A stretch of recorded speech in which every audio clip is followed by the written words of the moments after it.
Towards the end of the previous video, I started noticing this space right here, and this is not the result which I was looking for. I want my image to be right up against my nav bar. And I again started thinking about those pesky little comments, which I've not had an issue with before. But let's go ahead and for now, I'm just going to remove these comments.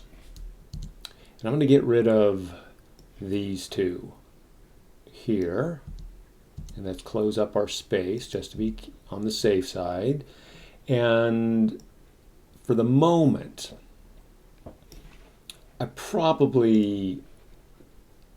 this is after this section.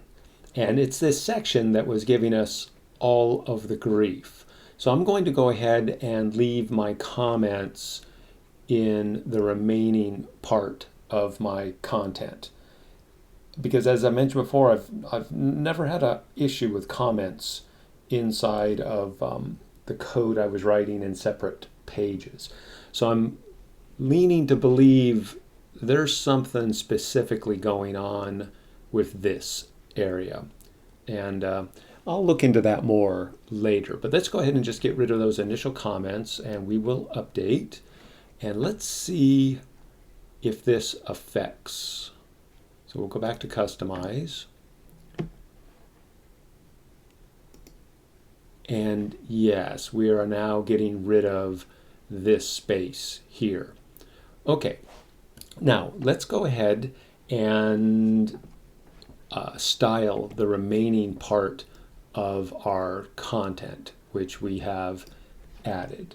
So what we're going to do is target the Max intro and the H2 and the P tag. So I have these rules already, so let's go ahead and go back to our mobile styles. There's our new styles. There's our H1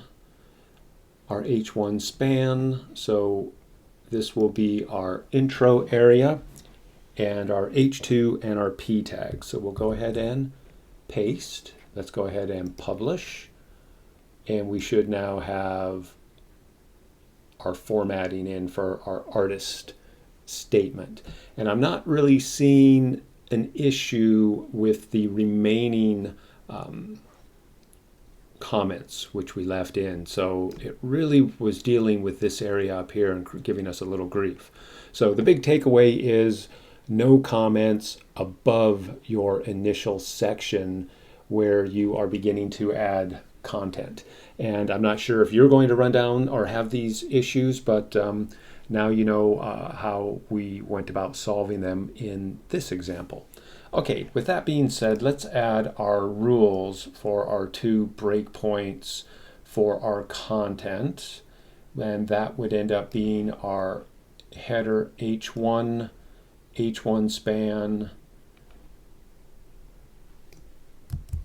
And this one should be, just to be on the safe side here, make sure we're in the 480 next.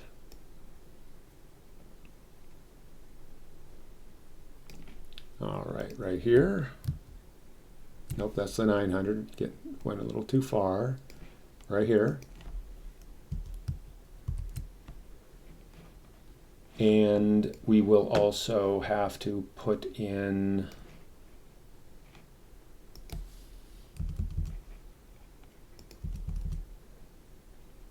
let's see, our intro.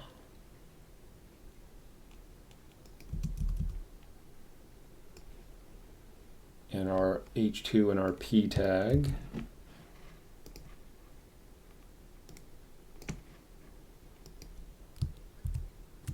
And let's go ahead and get our rules to style our content in our 900 pixel breakpoint.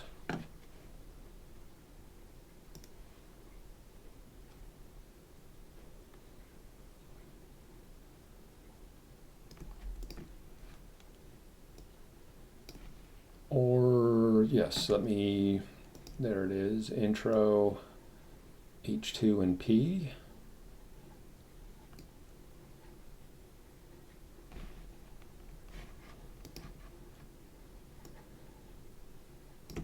All right, I forgot the header part.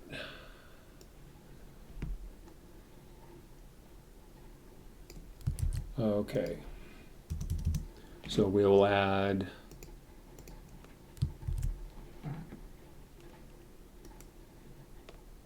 our header, H1, our span, and then we need to get our intro, our H2, and our P tag. All right, so we now have our new styles. So we have added H1,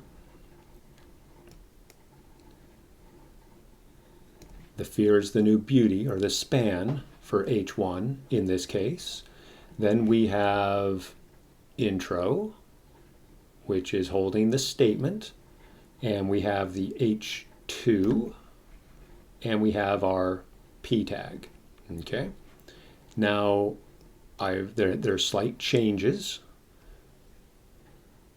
So if we go to 480, here we would look at the changes for the H1, and then the span, our intro, our H2, and our P tag. And then at 900, we have our H1, our span, intro, H2, and our P. So let's go ahead and publish. And this is the layout for mobile. And then I've moved what is the H1 up in the, and changed the formatting in what would be the tablet. Okay. And then in desktop, I went ahead and moved this up even further and made it so it's not so, the headline, so it's not so wide. The span area is all on one line. And then of course we made adjustments to the font size and the line length to be more in line with desktop. Okay, so what we're going to work on in the next video is with the site, you can add an icon up in your navigation bar. And we're going to look at a couple ways of working with adding a site icon.